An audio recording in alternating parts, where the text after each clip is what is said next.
All right. Let's start with employment law as our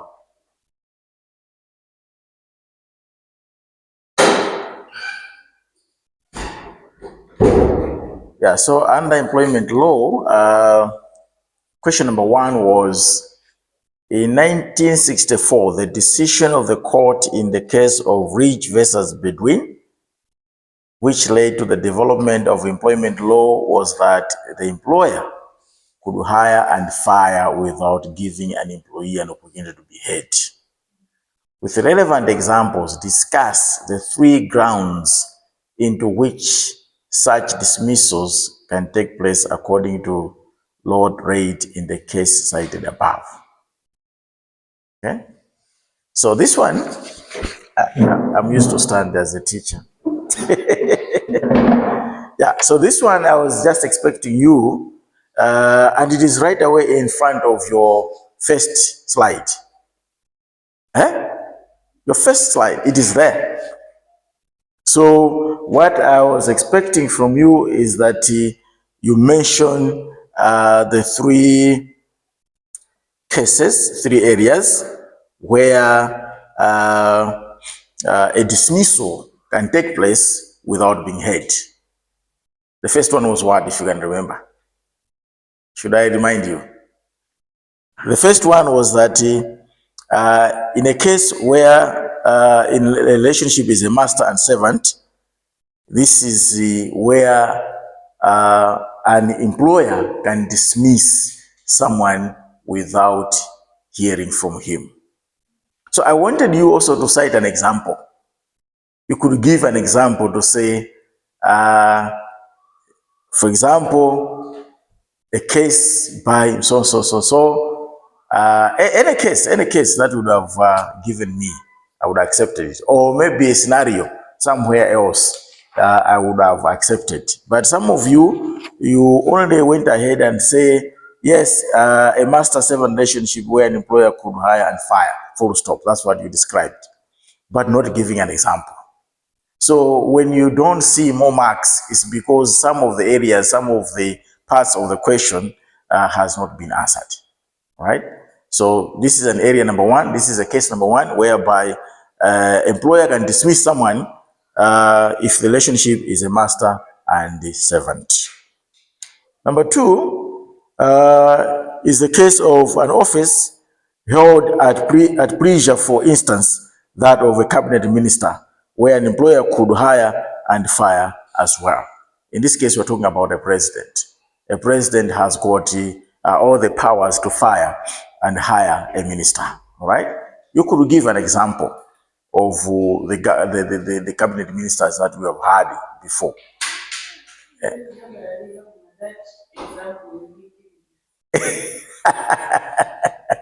You see, so that in that scenario, in that case, you can easily fire and hire without any hearing,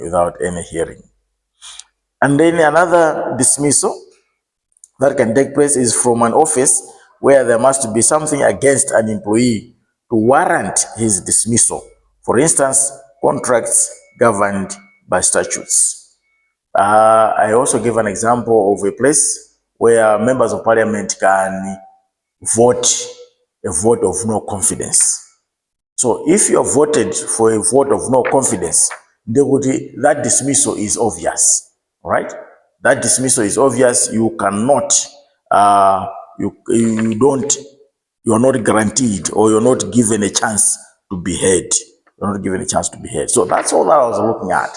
And if you could have done all that plus giving examples, you could have scored 20 out of 20.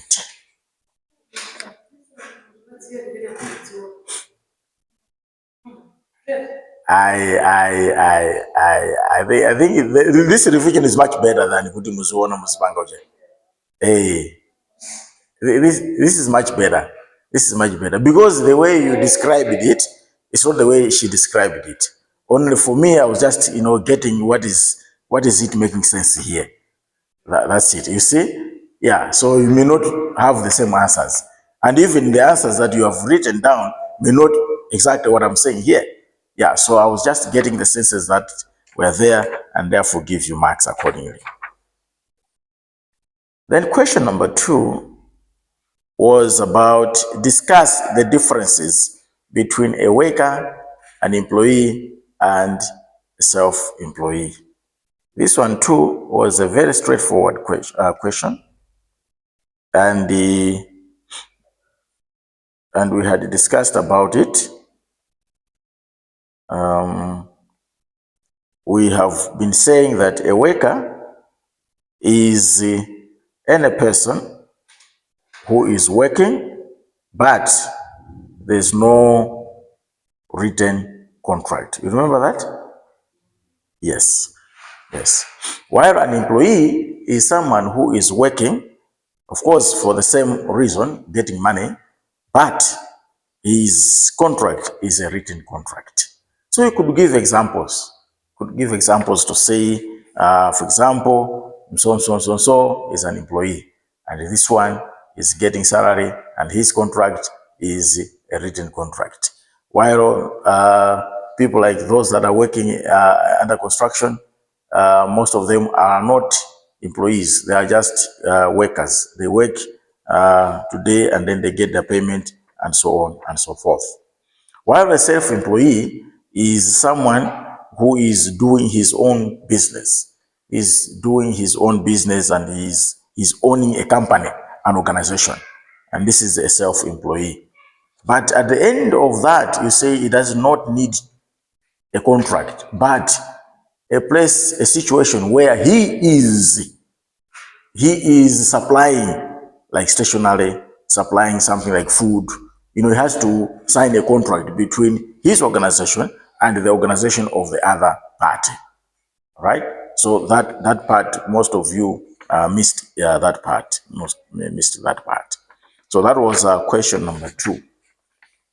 Question number 3 is about labor laws are concerned from different areas, are sourced from different areas.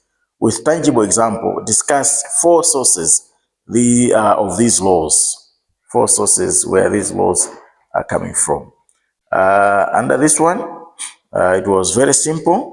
Remember, we had we have 1, 2, 3, 4, about 8, if not 10 sources where labor laws are coming from. So we start with the Constitution of Malawi. It's one of the sources where labor laws are coming from, right? And if, for example, section number 31 talks about section number 31 of the Constitution. Come again? Yeah. Well, section 31, what does it say? Remember, when we talk about sources of law, fair treatment of an employee. In other words, every employee must be given a fair treatment. Even during dismissal or whatever, this one must have a natural justice. Natural justice should take place, okay? That's what section 31 talks about. So, sources of law is where are these laws coming from? These laws that we're talking about, employment laws or labor laws that are coming from, they're coming from, number 1, the Constitution of Malawi. The Constitution of Malawi, inside the Constitution of Malawi, it is stipulated that all laborers must be treated fairly. Again, the Employment Act is another source of labor laws. In the Employment Act, we'll find many passages talking about labor, talking about employment. So under this one, we have said that the purpose of employment law is to ensure that there is equity. And this equity enhances industrial peace, accelerates economic growth and social justice, and matters concerning matters connected therewith and incidental thereto. So, Employment Act is where it is more talking about equity, that between a woman and a man, these people are equal when it comes to employment. You don't have to pay a man more salary than a woman. as long as they have got equal qualifications, similar qualifications, they must be paid equally. They must be paid equally. And under this employment law, Employment Act, we also talk about issues. Mwadi yako mainu. Yeah, so Employment Act is one of the sources of labor laws. If you are asked again to say, where can we find labor laws? Labor laws are found in the Employment Act as one of the sources, as well as the Constitution. And then another source is Labor Relations Act. Labor Relations Act covers issues of the freedom of association. The freedom of association. People are free to get into the trade unions. People are free to leave the job and join another job. People are free to talk about their job. People are free to ask about their employers and so on and so forth. They also talk about trade unions and employers' organizations. So trade unions are representatives of the workers, while organizations, institutions are the ones that are representing the institutions. We call them employers' organizations. And then we have collective bargaining and organization rights. All these are under Labor Relations Act. So my expectation there is that the moment you start describing where these sources are coming from, then you can also discuss about what is it that they are doing. What is it that they are doing? Okay? So that is my expectation. Question number 4 talks about Employment Act in Malawi was enacted in the year 2000. Discuss 5 fundamental principles of this act and give examples. This one too was straightforward. We had listed 8 fundamental principles of Employment Act. And these 8 fundamental principles of Employment Act are, for example, number 1, administration. And administration is, what is it that you do administratively, especially when it comes to employing people. As administrators, what do you do when you want to employ people? Do you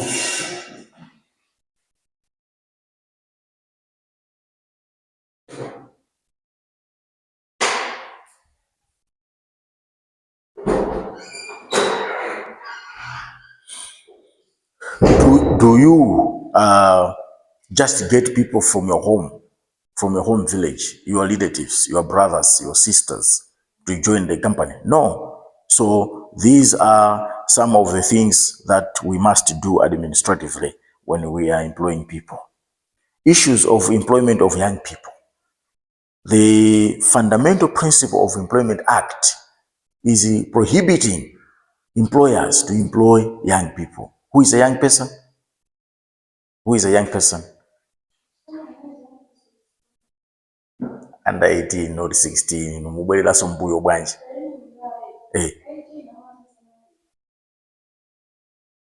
Nshito so is under 18. Yeah, so those people that are under 18, you're not allowed to use them. So don't employ younger ones. Issues of contracts. These are fundamental also principles of employment, whereby contracts must be following procedures. Contracts must be open so that palibe chinyengo chilichonse chimene chingachitike. So these are fundamental issues, principles that are found in the Employment Act. Issues of hours of work, weekly rest and leave. Whether you like it or not, the Employment Act is prohibiting you to use someone more than 48 hours in a week. So if you have an employee who is a guard and you are using him 48 hours, and after all, some guards are not given off days, which is very bad. all guards should be given off days once in a week. But not just once in a week. They must also be given another day, because you must compensate them with whatever they're doing. Because they normally work from 6 o'clock to 6 o'clock, 12 hours a day. Do you pay them such hours? Most people, they don't. They are only given 50,000 per month, regardless of the hours that they are working. So the Employment Act is prohibiting us, when you are employing a worker, not to not to overload an employee. Issues of discipline and dismissal. This is also stipulated in the Employment Act. Issues of prohibition of forced labor. Don't force anyone else into labor. Issues of anti-discrimination. You don't discriminate anyone else because it is illegal. It is illegal. All right, question number 5. It says some of the institutions of the labor laws are the High Court and the Industrial Relations Court. With proper citation of cases, discuss the differences between the High Court and the Industrial Relations Court. I don't know, most of you had a challenge here, had a challenge here. And I don't know why you struggled. You struggled. Okay? The only similarity between the two is that both are high courts. Okay? In other words, they are courts that get their cases from the lower courts. The people appeal to the two. So both of them are the same. The High Court and the Industrial Relations Court. The two are the same in terms of their powers.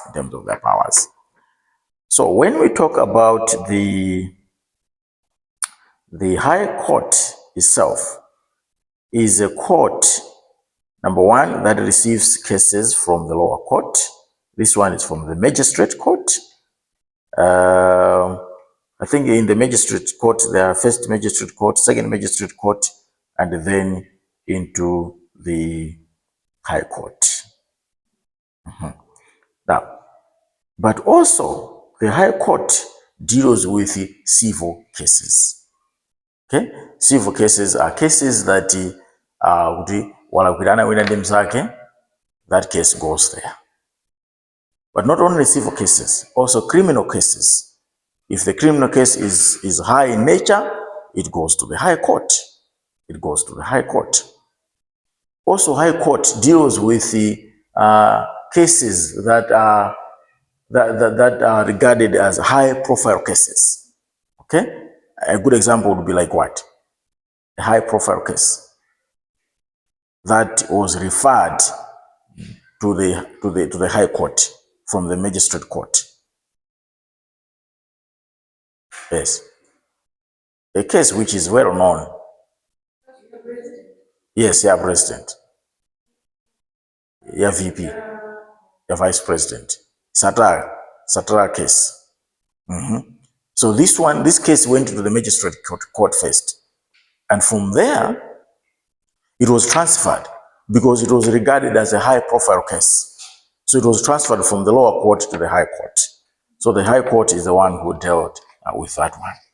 Another case that was dealt by High Court was, okay, in this case, can this case go to the Industrial Court of the VP's case? Can it go to the Industrial Court? No, it can't. It can't, because it's not about employment. Okay, you understand that? Yeah. So another case is about the case of 2019-2020. We had the case about elections. Why did this case not go into the? Why didn't it go to the Industrial Court? It went straight to the High Court. It was not about employment. Okay. Yeah, so these are the things. So High Court deals with specific cases, and while Industrial Court, they deal with issues of labor related cases. So another example that is of labor-related case is the case of the State House versus the TTV broadcaster, Brian Banda. This case went to the industrial court, and the industrial court ordered that the government of Malawi should pay him billions of kwachas, millions of kwachas. Why? Because he was dismissed without being heard, So that dismissal was improper, and therefore industrial court ordered the Malawi government to pay money. So in short, we are saying the industrial relation court only deals with the cases of employment cases. So anything that will deal with employment, it should go to the industrial court, and that is their court. It starts with the lower court, it can start with the labor office, and then to the industrial court. Or it can start with the magistrate court, and it goes to the industrial court. Okay, you get the point, eh? While the cases from the high court, they can also start from the lower court, like the first magistrate court, into the high court. While the labor office cannot receive any civil case like what we're talking about, any civil case or any criminal case, they cannot handle that. The labor office only handles the issues of labor relations, and then they transfer it to the industrial court. That's normally what happens. So that's the difference between the two, and you were supposed to give a little some examples. Then question number 6 says, the Malawi Supreme Court of Appeal was established by Section 104 of the Constitution. What are the jurisdictions and what kind of cases does it handle? So it's like, yeah. So the Supreme Court, what kind of court is this one? It's the highest court in Malawi. Yes, and there's no any other court apart from this one. And therefore this court, once it judges, once it decides, then no any other court can come and decide otherwise. So this is the final court in Malawi, and therefore, as it was established by the Section 104 of the Constitution, its jurisdiction is to receive cases, appeal cases from the lower courts. In this case, we're talking about only cases that have come from the High Court. Okay, you cannot have a case from the lower court, which is first magistrate or second magistrate, straight into the Supreme Court of Appeal. No. The case that we're talking about here is a case that has gone through the High Court. This one is its jurisdiction is about that. I think there were more than that, if you can remember. There were more than that.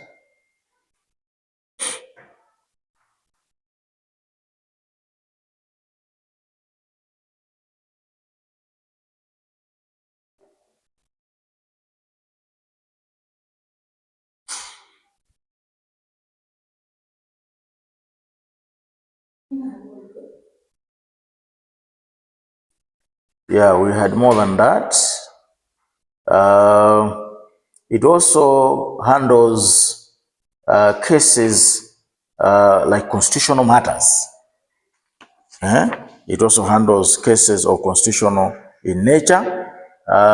Did this one went to the High Court of the 2019-2020 case? Did it go to the Supreme Court of Appeal? The election case? It did. But they decided the same way as the High Court did. Yeah. And there was an interpretation. Remember, there was an interpretation of the majority voters. Okay? So that is constitutional in nature. Because the Constitution, I can't remember where it is written. The Constitution just talks about the winner shall have the majority voters.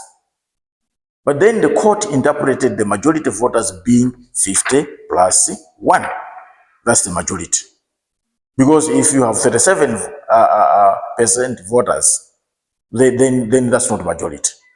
If you have 47 voters out of 100, that's not majority.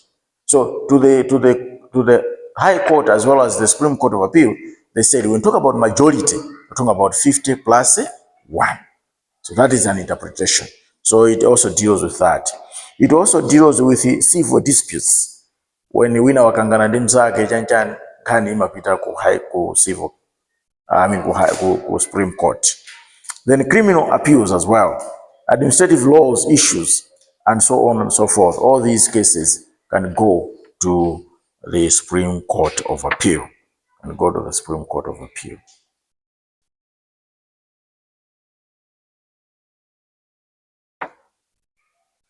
Good. So that's all. That's all. So being the first time for you and me, I know you wanted to know much of what is it that I really want to be put when you're answering the questions. So these are the things that I always want. You state what you have been asked, you answer it, and then you give examples. You answer it, you give examples. You answer it, you give examples. In so doing, then I always know that you know what you're talking about. All right, let's come to another paper. Do